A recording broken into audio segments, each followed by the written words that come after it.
Hi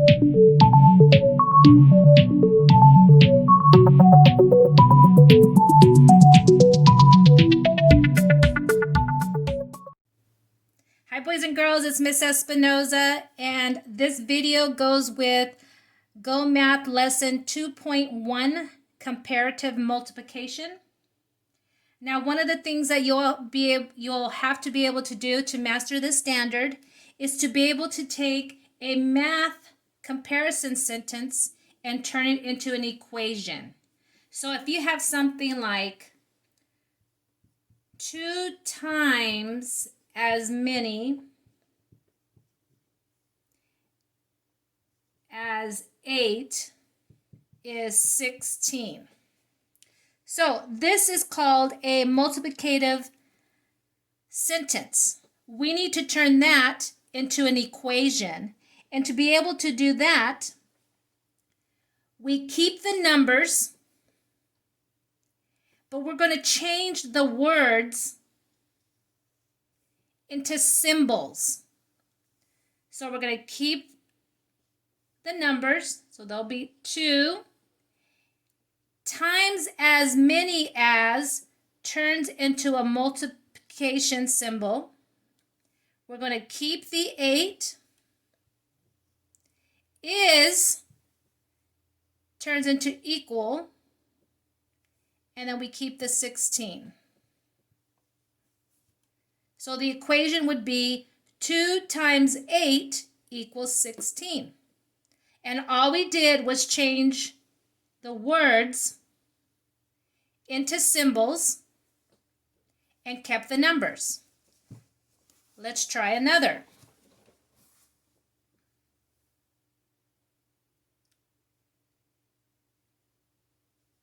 "36 is 9 times as many as 4.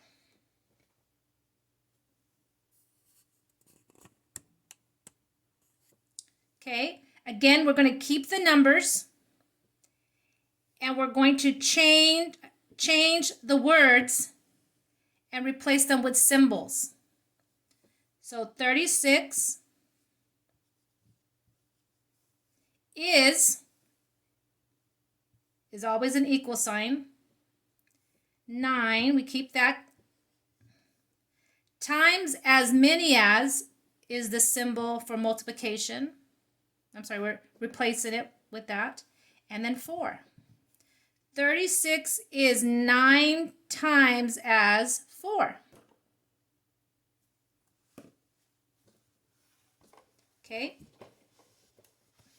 So sometimes the total can be at the beginning or sometimes at the end. Just remember that you are just replacing the words with symbols.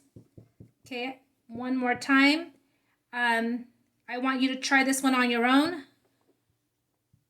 Pause the video and then come back once you think you have the answer. Okay, thank you for coming back. Now again, remember that we are replacing the words with symbols and keeping the numbers. So 42 stays 42.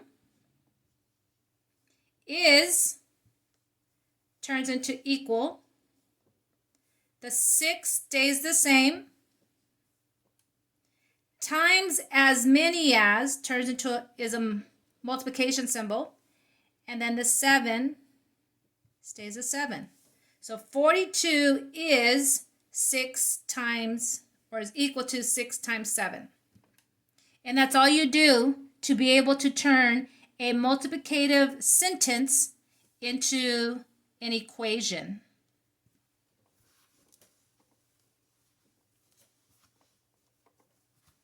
Okay, so now that we know how to do that, sometimes we're going to be given word problems. So we're going to tackle these word problems.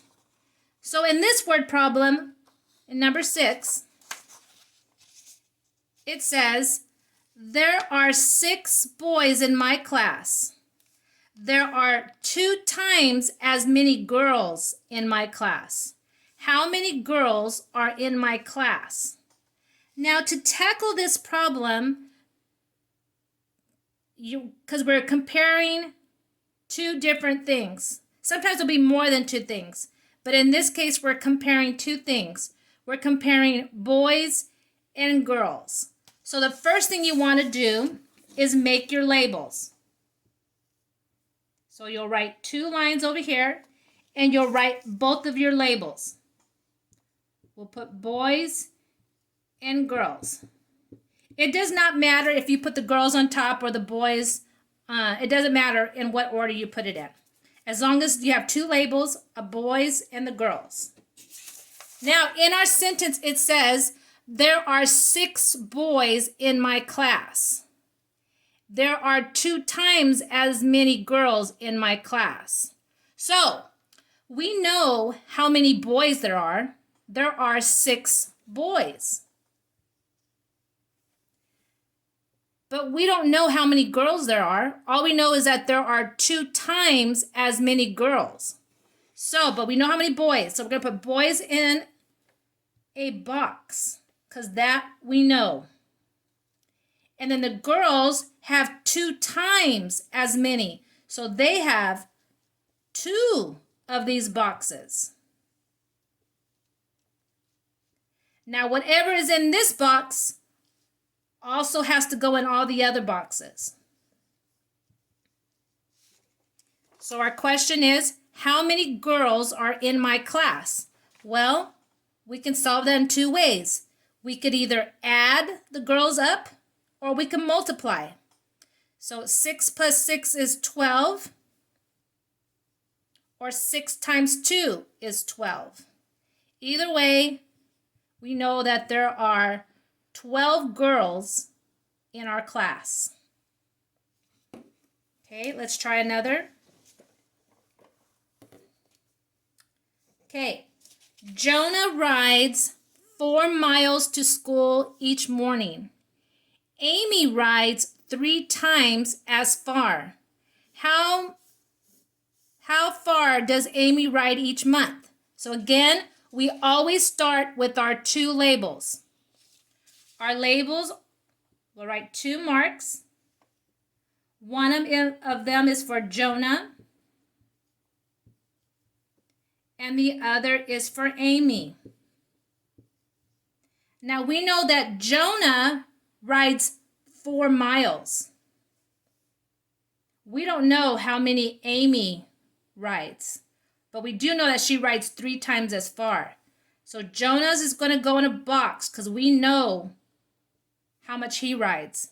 And all we know about Amy is that she rides 3 times as many as Jonah.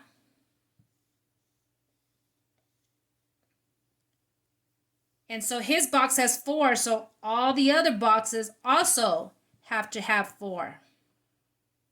So we know Jonah rides 4 miles, and Amy, we could either add or we can multiply. 4 plus 4 is 8, plus 4 more is 12. Or you can multiply 4 times 3, which also gives you 12. 12 miles. So Amy goes 12 miles. Okay, let's try another one. This one I want you to try on your own. You can go ahead and pause the video and come back once you think you have the answer. Okay, we have a librarian displayed 7 books about dinosaurs on the counter, but there are 6 times as many still on the shelf. How many are on the shelf?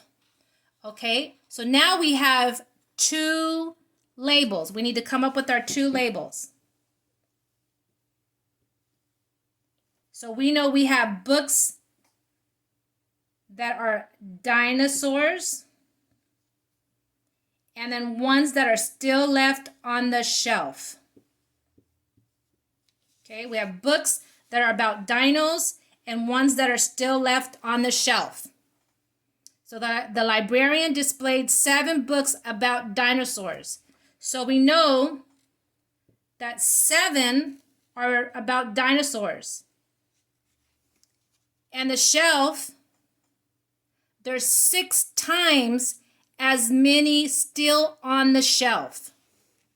So we know, so we're going to put this dinosaur one, because this is what we know. We know that there's 7 dinosaurs. And we know that there's 6 times as many still on the shelf. So we're going to make 6 boxes, because that's how many are still left on the shelf. And the number that goes into these boxes is the same as that one.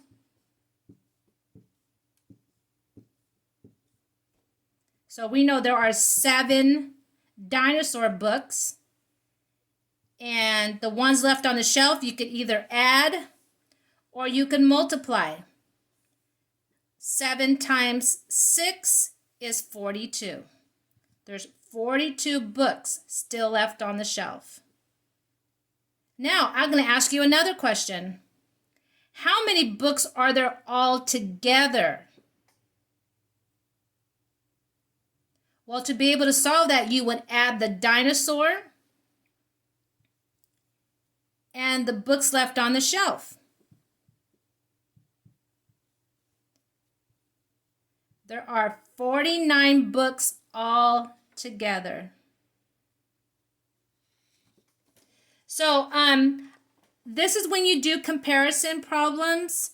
I would strongly recommend that you stick with the boxes. Don't try and do the math in your head, because some of the problems can get confusing. And the boxes help you keep everything sorted. It helps you organize your information. Thank you for watching.